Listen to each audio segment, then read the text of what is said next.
Hello there you guys, welcome to one of my videos.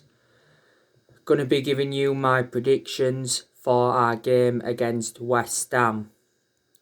So score prediction, I'm gonna go with 2-1 to Manchester United. And I think the goal scorers will be Mason Greenwood and Bruno Fernandes for us. And I think West Ham's goal will be Pablo Fornals.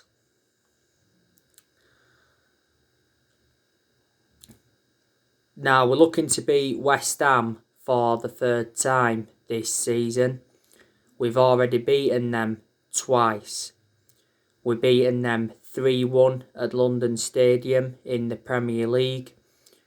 And we're beating them 1-0 in the FA Cup 5th round after extra time. It was a goal from Scott McTominay. West Ham's last win at Old Trafford was back in 2007, which is around 14 years ago.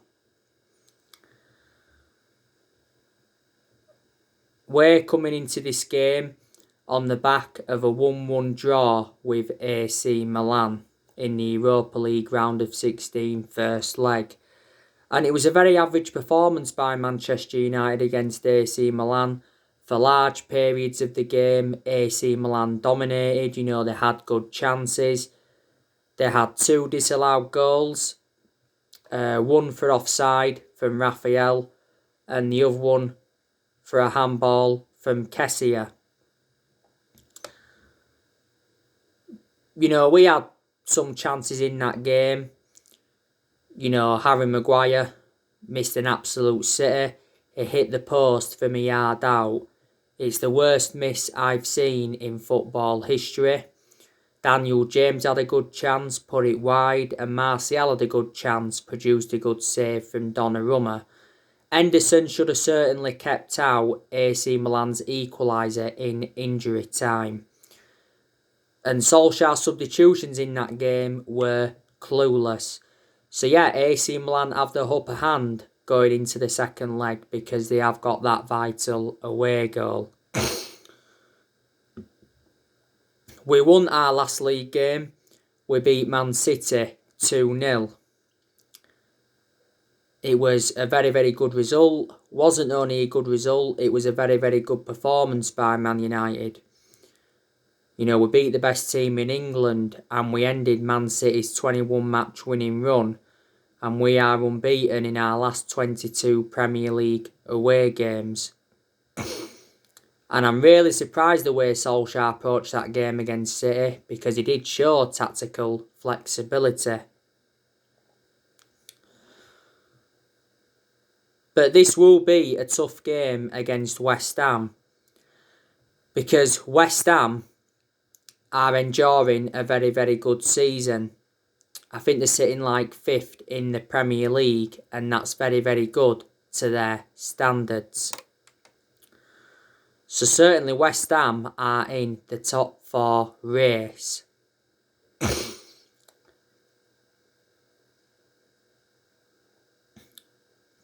David Moyes, I've got to give him credit. He's doing really, really well in his second spell at West Ham. He's made quite a few signings since he became West Ham manager. Obviously brought Jesse Lingard in on loan. Jesse Lingard's made a fantastic impact since he went to West Ham. I think West Ham will get him permanently.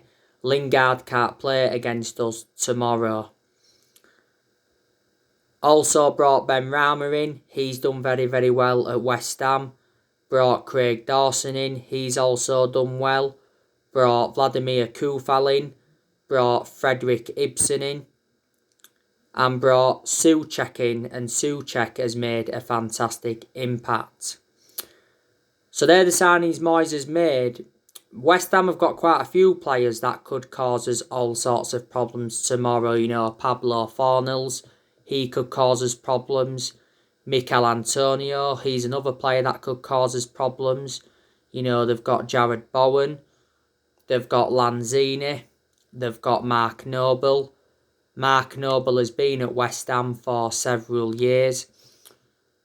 They've got Declan Rice. We've been linked with Declan Rice. They've got Aaron Cresswell. I think Aaron Cresswell is regarded as one of the best left-backs in the Premier League. They've got Issa Diop. That's a very, very good centre-half. Fabianski's not a bad goalkeeper.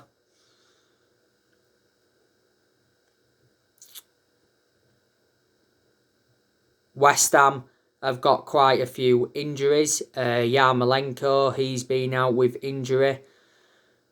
Ogbonna, he's one of West Ham's key players. He's been out with injury. Randolph's been out with injury. Masuaku has been out with injury. Ryan Fredericks has also been out with injury. I think West Ham did make a mistake by getting rid of Sebastian Haller, because Sebastian Haller did very, very well during his time at West Ham. So yeah, Moyes will be reuniting with Manchester United yet again tomorrow. In the vast majority of the clubs David Moyes has managed, he's been very, very bad. You know, he was very, very bad at us. We had David Moyes for 10 months. He endured the shortest tenure at the club. And we finished 7th under the David Moyes era. That's the lowest we've finished in the Premier League era. Moyes wasn't good at Sunderland. He wasn't good at Real Sociedad. And he wasn't good in his first spell at West Ham. But yeah, Moyes is doing well now in his second spell at West Ham. And he also did very, very well during his time at Everton. He was a long-serving manager at Everton. He was with them 11 years. And before he was at Everton, he was at Preston.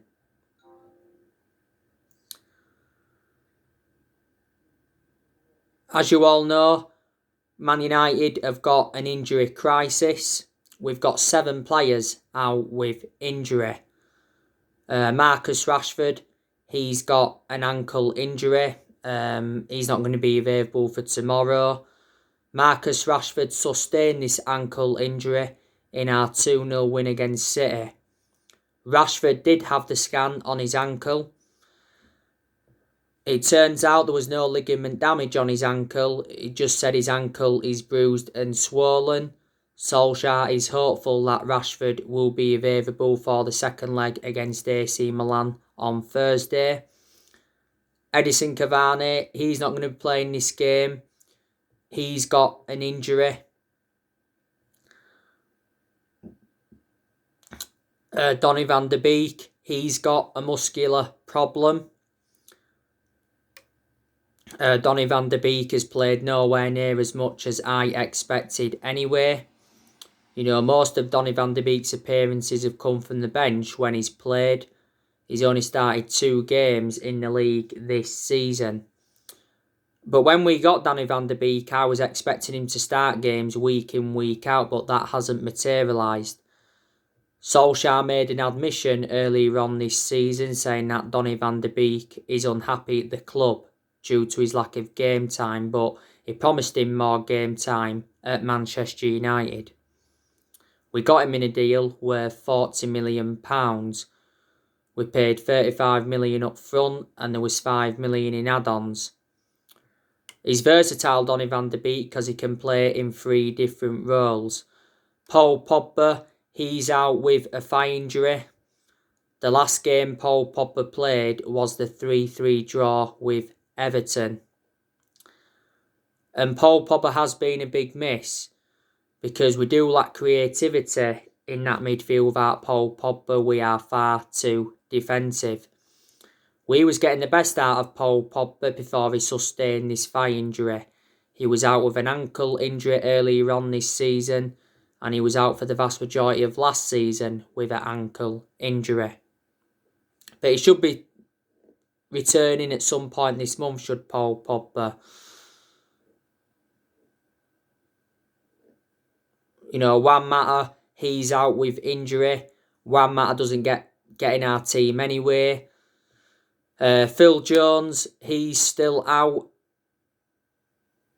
He's been out of injury for over a year. He's another player that doesn't get into our 11. And Anthony Martial, He's the most recent player to get injured. He's got a hip injury. He sustained it in the 1-1 draw with Milan. I think it said he was set for a scan on his hip.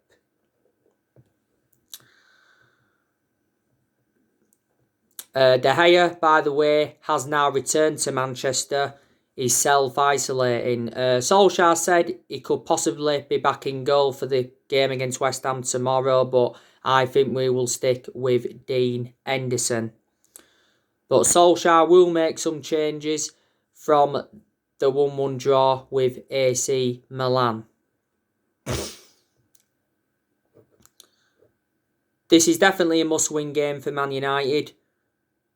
You know, top 4 is our aim now because we know we're not going to win the Premier League title. Because we are too far behind Manchester City. At one point we was in the title race and at one point we was top. But we had a period where we dropped too many points, so we're no longer in the title race.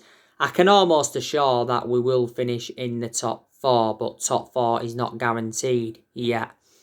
It would be a disaster if we finished out of the top 4.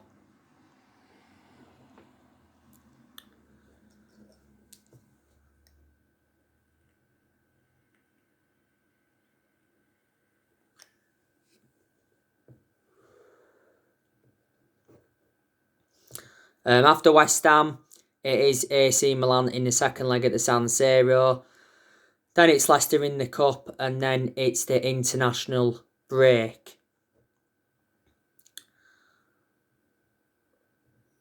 Like I've said in regards to Solskjaer, he must win a trophy at Manchester United to avoid the sack. Because he's not yet won a trophy as Man United manager.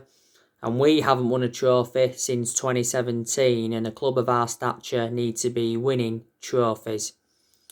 You know, the Europa League is a chance of a trophy, and the FA Cup is a chance of a trophy.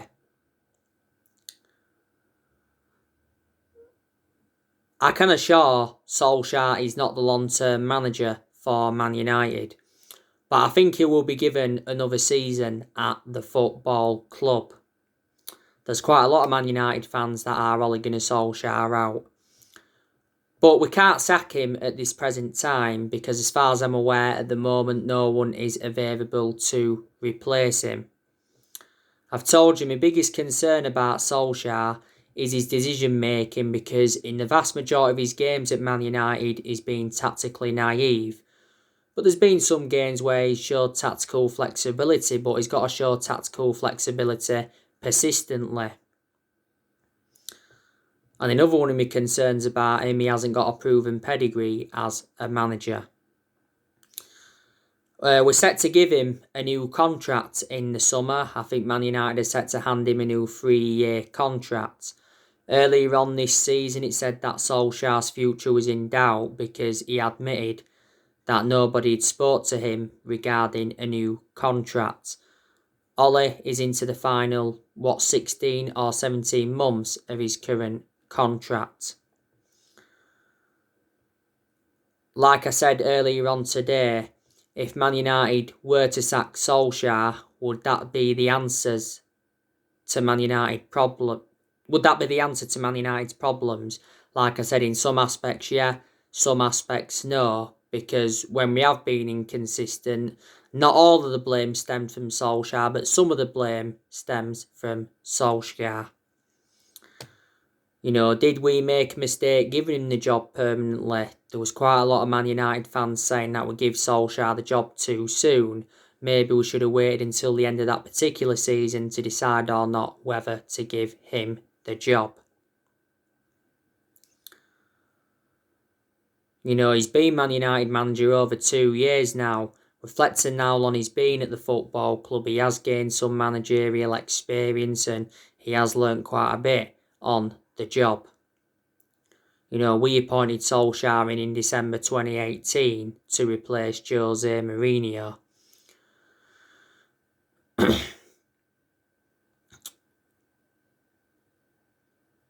This year's summer transfer window is the biggest in Ole Gunnar Solskjaer's managerial career. we do need to make signings. I'm expecting Man United to make around 3 or 4 signings in the summer. A new centre-back and a new forward are the 2 priorities. We may not do business as usual due to the coronavirus pandemic, but Solskjaer said he's only interested in bringing in players that will be a perfect fit for the club. And I do think now Solskjaer will get the backing that he deserves in the summer, because we have got a director of footballing. It's John Murtough. And it's our first ever director of football. And I said Man United needed a director of football because it's one of the structural changes that we need at the club. And we'd been in for a director of football for a while. And let's wait there a second. And John Murtough, he knows the club inside out because he's been at Man United for 7 years. And Darren Fletcher is now the technical director. I don't think Solskjaer's been backed enough so far in the transfer windows he has endured. He's endured 4 transfer windows so far as permanent Man United manager. Woodward has come out several times to show his support for Ollie, and he did say towards the end of last year he will back him with a long-term plan centred around summer transfer windows.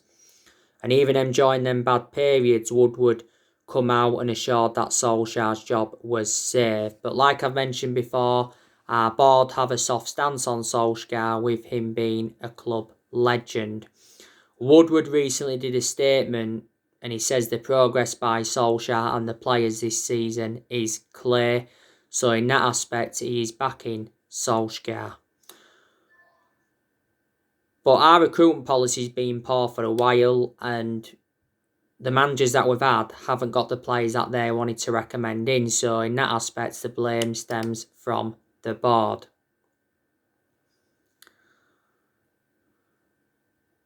Now, there has been quite a lot of players on our agenda. Earlier on today, I give you the news on Pau Torres from Villarreal. According to ESPN, Pau Torres has emerged as Ole Gunnar Solskjaer's top target. And it says we can sign Pau Torres for less than his £56 million release clause if Villarreal fail to qualify for Europe. And we have been in contact with Villarreal over Pau Torres. Pau Torres has been at Villarreal for several years. Been there a long time, must have been there around 19 years. He's got a contract with Villarreal until 2024. And he's only 24 years of age, so he's still young.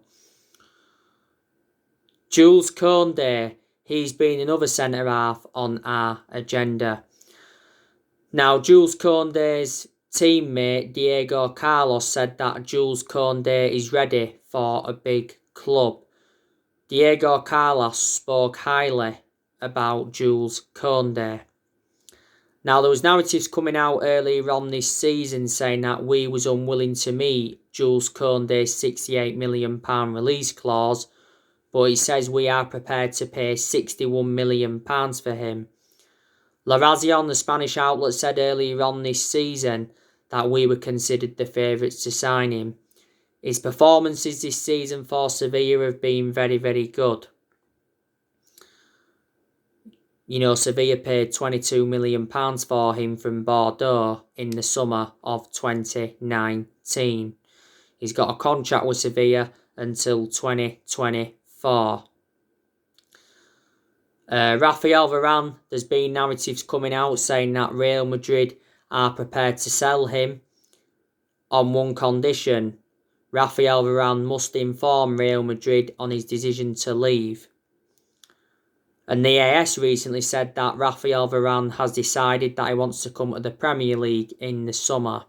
But now apparently he could be set to stay at Real Madrid. Contract talks with Rafael Varane have not settled. I'd certainly take Rafael Varane at Man United. You know, he's a world-class centre-half. He's highly experienced. He's 27 years of age. And he'd go very, very well alongside Harry Maguire in our back line. You know, if you come to the Premier League, I kind of sure he would exceed expectations. You know, he's been a long-serving player at Real Madrid. He's been with them 10 years. Real Madrid paid just €10 million for him from Lens back in 2011. Sergio Ramos, he's been another centre-half on our agenda, and Kalidou Koulibaly has been on our agenda. Now, Erling Haaland, obviously, you know the news on him. According to the Daily Mail, Manchester City are leading the race for Erling Haaland.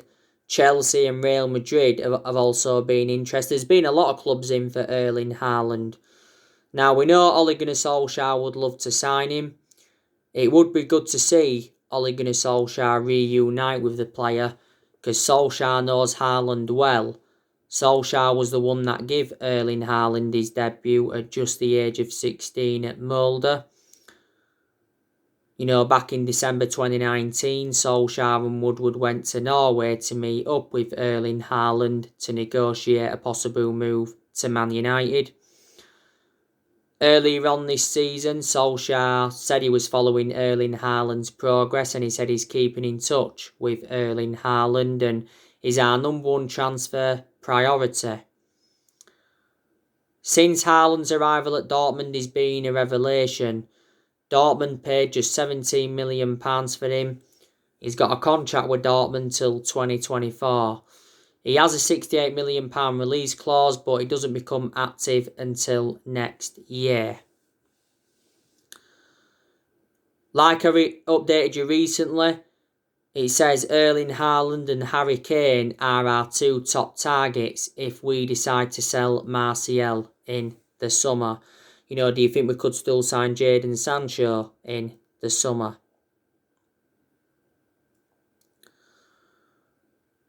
You know, we are going to sell players in the summer transfer window, so in that aspect it will generate money and it will help us with our rebuilding process.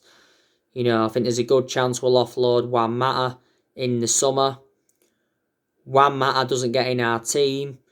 His current contract expires in the summer, but we have an option to trigger his contract for a further year.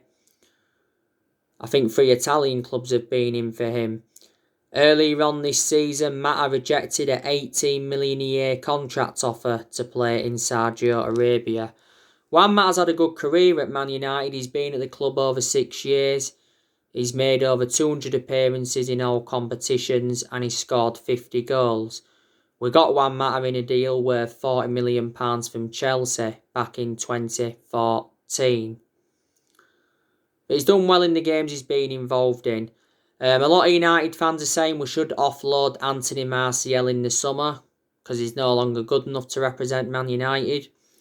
For the vast majority of this season, Martial has been out of form. He's had chances, but he hasn't converted them. But Solskjaer's come out and said that he's been impressed with his work rate and he backed him to rediscover his form. Martial was good last season. He was good in his debut season under Louis van Gaal. Martial has been at the club over 5 years. If we sell him in the summer, I reckon we'll get around £30 million. You know, Matic, there's a good chance we'll sell him in the summer because he's not one of our first choice midfielders. But he still gets his chances and he can do well in some games. But I've always had my strong reservations about him because he's always been a slow player. Matic has been at the club almost 4 years. We got him in a deal worth £40 million from Chelsea back in 2017.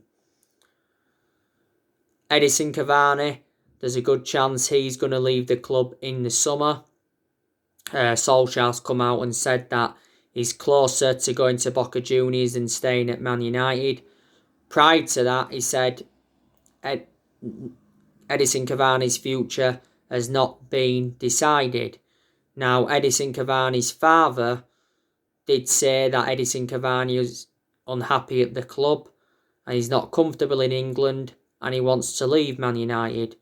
Now, reports in Argentina recently said that Cavani wants to leave Man United after just a season at the club and he wants to join Boca Juniors on a 3-year contract. So he's rejected the contract extension at Man United. Like I said, there's a good chance that Paul Pogba will leave in the summer. Phil Jones, I'm expecting him to leave. I want him to leave. Will we offload Romero? A lot of United fans are saying we should offload Victor Lindelof. There's a good chance that we'll sell De Gea in the summer, so we can make Dean Henderson our first choice goalkeeper. Recent narratives said that we're willing to listen to offers for De Gea. I think we value him at £50 million. And The Sun, which isn't a reliable source, but they recently said that De Gea is wanted by PSG because Pochettino's looking for a number one to replace De Gea. Oh, sorry, not to replace De Gea, to replace Keylor Navas, sorry. De Gea has got 2 years left on his current contract at Man United and he's on £375,000 a week. Earlier on this season, Solskjaer warned De Gea that his number one jersey is under threat. But he's been a long servant at the football club. This is his 10th season at Manchester United. He's probably had around 7.5, 8 good years out of the 10 years he's been at the club.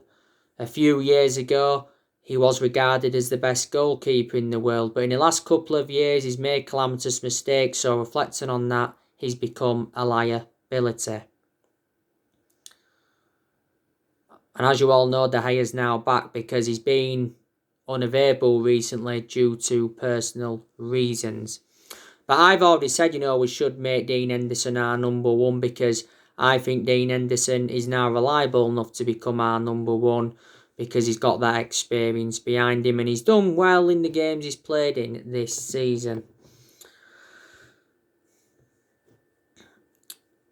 And like I've said, there's players that have improved at Man United and there's good players at Man United, and I did say our current squad is good enough to finish at least in the top 4. If we finish second this season and we win a trophy, I'll turn around and say that represents a good season for Man United and that will give us something to build on. We've got to credit Ole Gunnar Solskjaer in quite a few aspects. We're second in the Premier League. At one point he got us top. We've got a very, very good away record in the league. We haven't lost away from home in the Premier League for over a year. We've enjoyed good periods under him where we've seen consistency. Winning the FA Cup quarter-finals. Solskjaer's got us to the Europa League last 16. He did well last season in his first full season, guided us to 3 semi-finals, got us a 3rd place finish and got us qualification for the Champions League.